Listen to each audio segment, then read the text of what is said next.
Welcome to my home office. Basically, I spent the last 2 years in here. Before the pandemic, my home was my base for relaxation and time off, familiar and with low arousal.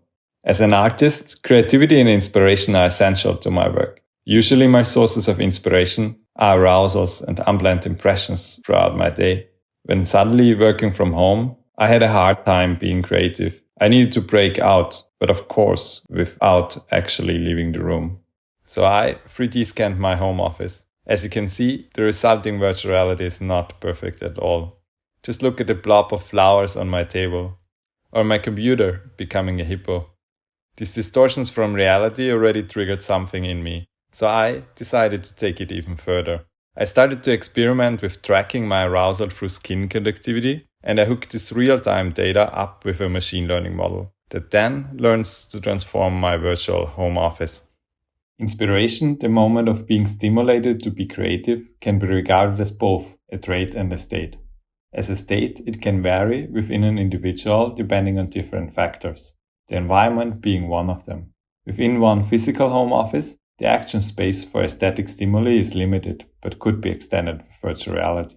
Still, as aesthetic experience is a highly individual and dynamic process, even with a larger space of aesthetic possibilities, reaching and reproducing a specific state of mind can be challenging. Galvanic Skin Response refers to the increase in skin conductance due to sweat measured on hands or feet.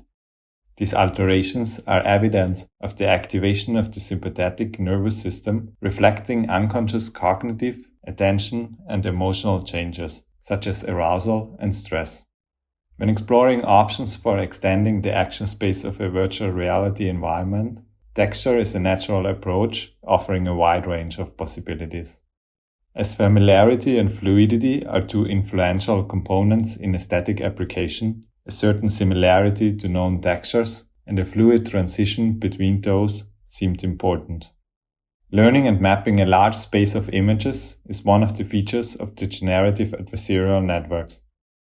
When having a vast GAN latent space, navigating it in a meaningful way is essential. Here, deep reinforcement machine learning and its ability to react upon observations in real time come into play. We present this paper in line with Emanuel concept of sensible life, based on a differentiation between object space, images, and sensible subjects. In his micro-ontology, objects are not directly perceivable but become sensible through so-called images.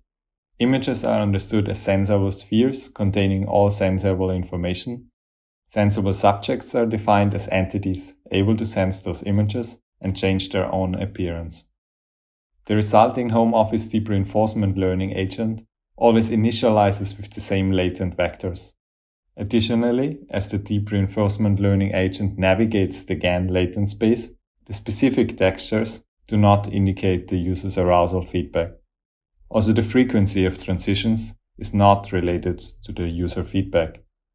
Only if the deep reinforcement learning agent is trained for a sophisticated number of samples, the amount of color and pattern change could be understood as a hint of how close targeted arousal and predicted arousal are. In this paper, we present two prototypical interaction systems at the intersection of aesthetic research, virtual reality, machine learning, creativity, and decentral work, each exploring a different strategy for approaching the phenomenon of inspiration.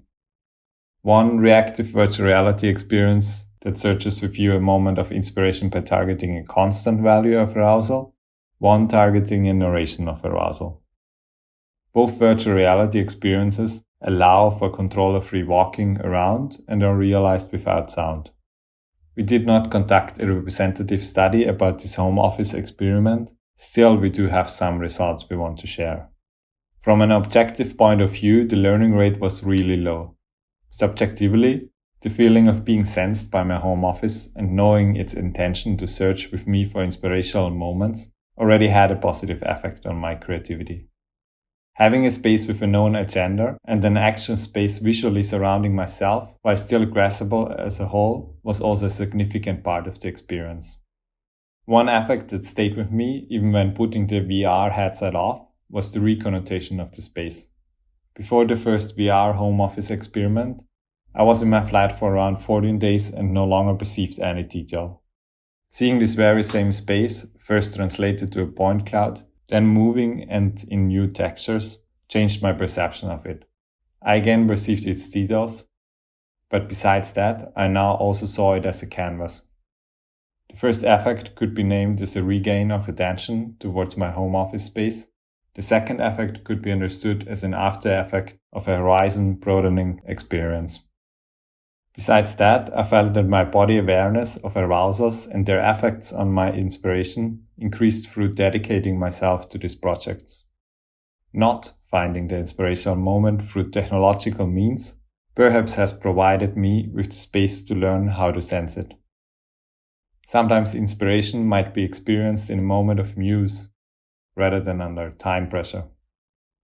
We do not see this work applied as a tool for creativity, but as a method for researching the phenomenon of inspiration. We are aware that our prototypical system does not consider the diversity of social, spatial, and technological home office situations out there. We purposely decided against broader user research, favoring a more intense focus on a single user and a single environment. We know that our chosen research method for this work primarily builds on subjective reflections. We therefore certainly see it as biased, but hope to still be able to enrich the discourse about creativity and decentral work.